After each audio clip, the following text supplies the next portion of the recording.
Welcome to an edition of Family Matters. I'm Chloe Learey, the Executive Director of the Winston Prouty Center. And Family Matters is a show where we talk about topics of interest for families with young children. So we have a guest today, Chad Simmons. Thank you for being here, Chad. Great to be here. Thank you. Chad is the Southeast Vermont Building Bright Futures Coordinator. Did I get that right? Yes. Yeah, I think so. So we're going to talk about Building Bright Futures and what that is. But the reason that you're here today is because this great report just came out. I'm going to hold it up for folks. All to see. So how are Vermont's young children and families? And this is something that Building Bright Futures puts out, and we'll put information up on the website for people to access it. But it's really exciting to have this kind of information about young children and families. So it is. I thought it'd be good to have you here to talk about it. So welcome. Thank you. Thank you. Let's just start with, what is Building Bright Futures? So Building Bright Futures essentially plays two roles. We're the regional council, early childhood council, looking at all issues impacting children and families prenatal to 8. So we see ourselves as the table folks can come to locally to talk about the issues, whether it be around education, care, medical issues, access to supports and resources. So the second is we play the role of advisor to state government and the legislature around early childhood policy. So that means advising the governor and the governor's administration and the legislature. So we have a state advisory council, which you're a member of. That's true, I am. That hears what's happening at the regional level, gets research, and then takes that information and then informs the public and our elected officials, which is where How Vermont's Young Children and Families report comes in. Great. And how many years has this report been done? This, I believe, on our website, this will be the 5th that we have on the website. So we go back about 5 different years, and they've come out approximately once a year. Some have varied a little bit, may have been more like a year and a half, but this is the 5th report that's come out. Great, good. So, why don't we just go through some of what's in the report and why it matters? Who cares how kids Well, it's a great report, and it does a couple of things. One, it's a snapshot, so it kind of takes a point in time look at how are we doing as a state, raising our children, supporting our families. So it does, one, it informs the public, it informs our decision makers, not just elected officials at the state level, our legislature and the governor, but also our planning departments and at the regional and local level, our school systems, folks that work with early care and education. So it provides a really good set of information and guidance. Yeah, go ahead. What kind of information is in here? Yeah, so it's broken up into essentially 5 key areas. There's an executive summary, the 5 key areas, and then regional profiles. So it looks at each region across the state at a set of unique indicators. And then finally this year, which is really exciting, we have a recommendation section. So, which is different from years past. We're actually providing some guidance for readers to say, here's a good step forward in which we should take. And we can talk a little bit more about that, but that's essentially around the Blue Ribbon Commission and financing high quality, affordable childcare.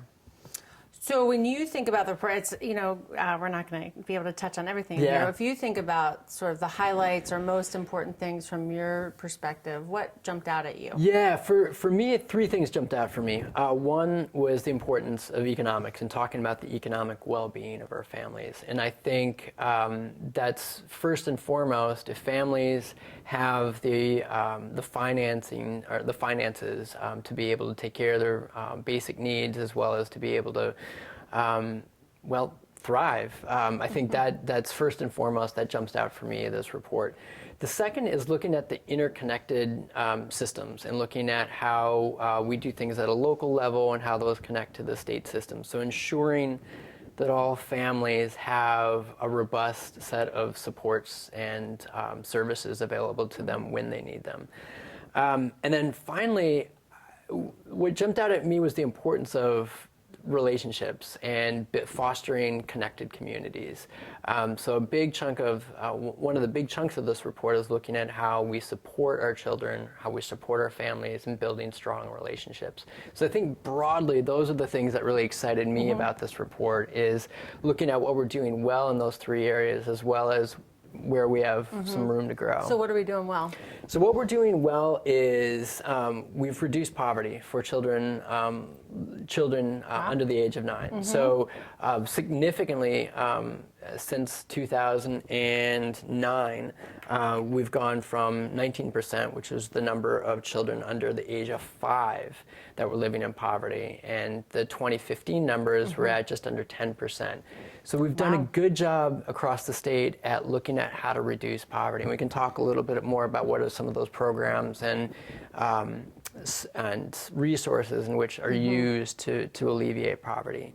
That's interesting, because I'm just realizing that one of the things we talk about in our region, just not to jump around too much, but I don't want to lose the thought of, we talk about one of the markers of poverty as the number of kids on free and reduced lunch, which is going up. Yeah. So isn't that interesting? Like, it is. So that's a really good example of how we're using systems that exist already to try to address. So some communities, especially in our region and across the state, are pushing for universal food programs in schools.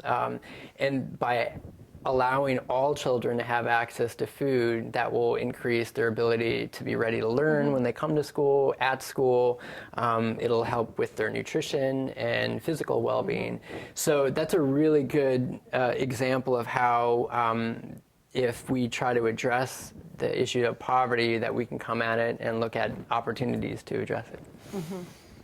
Great. So we're doing better with kids. We're doing better with children in poverty. What else are we doing well? We're also doing well with lowering the percent of children who are uninsured. So our state tied with Massachusetts for the highest percentage of children under the age of 18 that are covered under some sort of insurance plan. So again, this is something that Vermont does really well, is ensuring that children have some sort of access to health insurance and health care.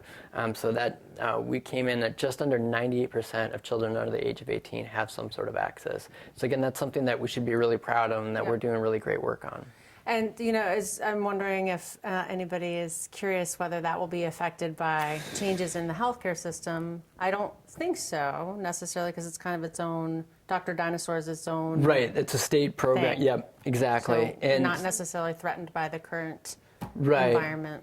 I think there's, in talking with elected officials and folks that work with families, it seems like there's a lot of uncertainty right now. And I think I would characterize that it's not necessarily fear, but there's a lot of uncertainty around how some of the national politics and programs that we get money for at the state level will impact our children and families. So I wouldn't say that there's that there's a fear of losing insurance benefits for children, but I think there's an uncertainty of how Congress will act at the federal level and how that would impact our programs at the state level. So that'll be something to watch. To keep an eye on. As these reports come out. Exactly. Yeah. So I would say that I think those are some of the highest or some of the high points from the report. I also think too, just more broadly, we're doing a really good job at monitoring and continually improving our system. So one example would be identifying children who might be at risk of neonatal abstinence syndrome. So essentially, if they might be addicted to opioids during pregnancy. So I think exposed to substances or Exactly. So that's a tracking system that the state of Vermont is on the cutting edge of, and I think we're doing a really good job of identifying ways in which we can intervene at a very early stage, and that way there'll be better outcomes for children and prevent some negative things from happening. And you made a good point, and I've heard other people talking about we're so good at identifying and sort of helping families access treatment, maybe if they're struggling, that it looks like we might have a bigger problem than other places, whereas other states don't even necessarily track exposure in the same way. Yep. So, And that, so sort of data and understanding, like, what am I looking at and what does it mean? and that's a really good example of like how our state uses information in data to inform its decisions and to try to constantly make improvements. Good. But anything else? Any other highlights on the positive side? On the I think how we're doing? that pretty much covers a lot of the positive that's happening across the state, and I think those are really good things. The final thing, I will add this, that in terms of early care and learning, our state is doing a really good job at increasing quality in our programs. So the STARS program, which is the Step Ahead Recognition System, that's our state's quality for gauging quality in early care and learning programs. And our state is doing a really good job of ensuring that programs have access to professional development and constantly improving how their programs operate. So, and that interestingly is tied to the financial subsidies that the state gets, or that the state provides programs for families. So the higher the number of stars, they go from 1 to 5, 5 being the best quality program. So 4 and 5 star programs are receiving more money so that their families can get more tuition assistance.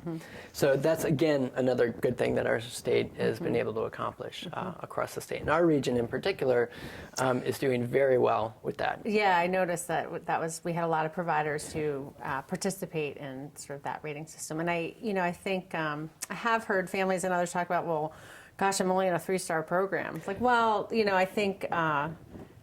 I think anybody sort of trying and getting on the ladder, moving up is a great thing. It's a really good point that it's one level of how a program is doing. It's not the end all or be all, but as a state, we have to choose something to be able to guide parents into. And you're right. I think there are programs that might not have a 4 or 5 star next to their name, but are still constantly improving their programs and are doing really high quality work. Absolutely. Yep. And I think, back to data, we pick indicators as sort of markers. So for like childhood poverty went down, but kids accessing free and reduced lunch went up. So trying to make sense of, we just do the best we can with the indicators and hope and try to understand the story behind it, I guess. Right. Yep, the story. And that's a really good aspect. And I think that's where the regional profiles come in, is it kind of points us to understanding what's actually going on in our families' lives. So encouraging our Building Bright Futures councils to look at these reports and invite conversations to say, what's really happening here? What does this look like? Yeah. So we're going to take a really quick break and hear from Let's Grow Kids. And when we come back, we'll talk about other highlights that maybe aren't so positive. So Perfect. Stay Thanks. tuned.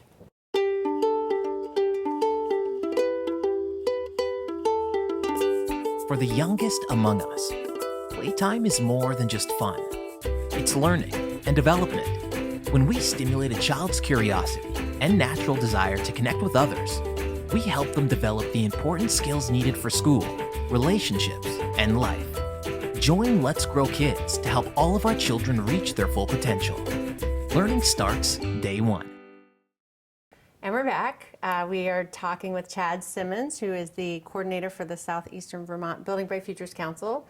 We're excited about the How Are Vermont's Young Families, Children and Families Doing report. So that's what we are spending our time talking about. And we are back to talk about some positive things. So childhood poverty going down, kids are insured at high rates in our state, really good stuff. And some stuff that's not so great. Right. Areas that we might want to spend some time thinking about improving. So there's definitely areas in which we can make improvements. So one is, and again, as I talked about it, those 3 broad areas from the beginning. One is economic well-being. So while childhood poverty has gone down in the state, we're still looking at median incomes that aren't able to meet the needs of all our families. So median incomes have risen in the last few years since 2009, both at the state level and regionally. But those those wages aren't really able to meet some of the increasing costs that families are seeing, whether it be related to food or childcare or health insurance. So I would say that's one area which there's constantly work that we need to be doing in terms of wages. And again, I would say that a family's ability to be able to pay for all of the things that they need to be able to raise thriving, successful children is really important. And I would also say that housing continues to be a challenge for the state of Vermont. It's increasingly harder for families to be able to afford adequate, safe housing. And one indicator that we have is the percentage of monthly income that a household pays towards their housing. So the 30% threshold, so 30% of a family's income. If more than that goes towards housing, we see that as a negative factor in being able to. Where does that come from? Do you know? Is it like? I don't actually exactly where that threshold comes from. I've heard it, and it sort of seems like it's just out there. But, right, but if you think of it from from a family's perspective, if every month they have to shell out 40% of their income just to pay the rent. And to give folks an example of what that looks like, the median market rate rent for a 2-bedroom apartment in the state of Vermont is almost $1,100. And so that would essentially mean that a family would need to make $43,000 or an hourly wage of almost $21 an hour to be able to afford housing at that level. So again, that's a big chunk of change, and many Windham County residents aren't making that much. So I think that's, again, an area where we really need to have improvement on is adequate, safe, and affordable housing.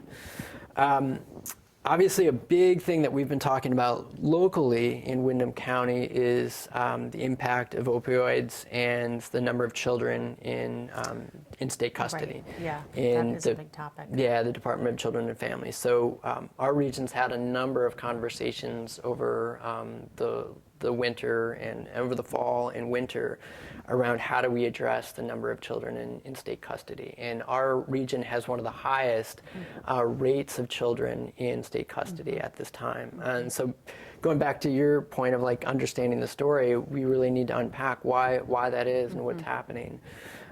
So that is an area that we continue to struggle with, is the number of children in state custody. We do have a number of evidence-based programs that are being used to support both pregnant women, families, and young children. But at this point, it seems like we need continual improvement for that. One thing I'll add, and I've been sharing this, I've shared this with you in the past and with others, is that we tend to focus the number of children in state custody solely on or predominantly on the issue of opioids. And while that substance abuse and misuse is definitely one of the issues, in my work, I'm noticing that some of that's even deeper. So looking at the root causes and trying to upstream that. So this report ties in some of the relationships and the trust building that we need to have as a state, as a society. So encouraging us to look at how building relationships, fostering connections within our communities can be an antidote to preventing the number of children having to go into state custody. And that, there is the focus on sort of if the indicator, what does that indicator tell us about the number of kids in custody? So as you're saying, understand the backstory. There are lots of reasons why that happens. And I think it's a great example of the upstream thing that you mentioned, that you can intersect at lots of different points, and we're all sort of, the whole community has to wrap around it. We can't just find a ton of foster families. Like, oh, more kids in custody, let's just find a lot more foster families. Like, well, that's not really addressing, whatever the root cause might be for any given family. So it's really, it's definitely an issue on my mind as for our community and how we can all play a part. And so it's helpful to see it in this report, for sure. Yeah. A little daunting, the numbers. Yeah, very for much our little so. community, but again, just I think the thing that struck me is just it's a very accessible report. The data, it's not hard to read and understand. Sometimes data can be hard to turn into information and Yeah. knowledge. But this report, I think, is for everybody that way. You could talk about it with your families. You could talk about it with legislators. You could talk about it with policymakers. It's relevant that way. Yeah. So, I think that's a really good point. As speaking as a father of an 18-month-old, reading this really helped. I always find this information really helpful as a parent, just understanding what are supports and services that I can access, and what are good developmental supports and resources. And I think, and just basically understanding, what it means to raise a child. So as a parent, I really appreciate reading a report like this, and then you can kind of, identify other areas and other organizations and individuals that might be interested in this looking at it through this lens. Let's talk a little bit about, you had mentioned before, so how does data inform what we're going to do and what's the story behind it? Is there anything that, we've talked about different highlights. Yeah. Let's make the connection to, so what? Like, is there anything that, sort of how does this data lead to informing decisions? Right. Are there any, is there anything, I guess, that that's happening where it's already informing a decision, or Right. Well, I mean, we talked about this year, the report for the first time offers a recommendation section. So the recommendations are really about putting forward, here's what the data says, and here's some possible methods or paths that we could go down as a state to really make a big splash. And if I could, I'll just read the section of the recommendation section, just a paragraph, and I think this will help answer, put into context. So the recommendation section essentially took the Blue Ribbon Commission on financing high quality, affordable healthcare. And Not healthcare. I'm sorry, childcare. Thank you. Healthcare on the brain. Yes, right, exactly. It really looked at, here are the recommendations from this commission, and this would have the biggest impact. So in the preamble of the recommendation section, it says that equitable early care and learning for all Vermont children ages birth to 5 is the most significant opportunity for the state to make systemic and dynamic improvements that will foster economic development, advance social and community well-being, and provide the greatest positive impact for future generations. So a very broad, kind of visionary, take a look at these recommendations, and by doing some of these several steps, taking some of these several steps, will have the best possible impact on our children and families. So I would say that this section is an example of how using this report can impact how we actually work, how we function as a state. So if I could, should I jump into that a little bit? Let's talk a little bit more just about the report in general and data. And if we have time, we'll go back to the recommendations a little bit. I'm thinking about, we were talking about how data can sometimes, there are different stories that can be told. Was there anything, or is there, as you look through the report or reflect on it, that concerns you about the report, or, just sort of... That I wish was there? Or that you are curious, well, where it will end up, or, what do we... People use data for different things, so sort of, what you wish was there. Like Sure. Well, I would say that I think, as you're saying, data and information can be used in a lot of different ways, and I think if things aren't put in the proper context, it can be used as a way, sometimes maliciously, it can be used in a way it's for ends that might not be what was intended. I don't see that as a possibility with this, because this report puts it into fairly good context in terms of encapsulating it in, here's how we're doing as a state. So I think that this report does a fairly good job. And going again back to one area that again I see potential for it to be too focused is around equating the use of opioids with the number of children in DCF custody. I feel like that can be a too narrow of an approach. So, and I know this report does make that connection, but I think it's one connection of many that we could look at. Sort of the more complicated story, which back to the part that you were just reading in the recommendations, what I think jumped out at me as you were reading was tying early care and learning to economic development. Yep. So making that leap for people and helping them sort of tie those pieces together in a way that that's sort of not narrowing. I mean, it's good to connect the dots, but also remembering to keep it broad. So. I think it's such an important point that you bring up, because while this report has 5 sections, distinct sections, how we've been talking about it is essentially intersectionality. So we're looking at how each of these components of a child and family's life relate to one another. And so, yes, early care might seem on a page separate from economic development, but are very much interconnected. And so the concrete, just to get back to the recommendations. How do you make it concrete? Was there, without, the recommendations are interesting from the Blue Ribbon Commission, and they're broad and specific. Right.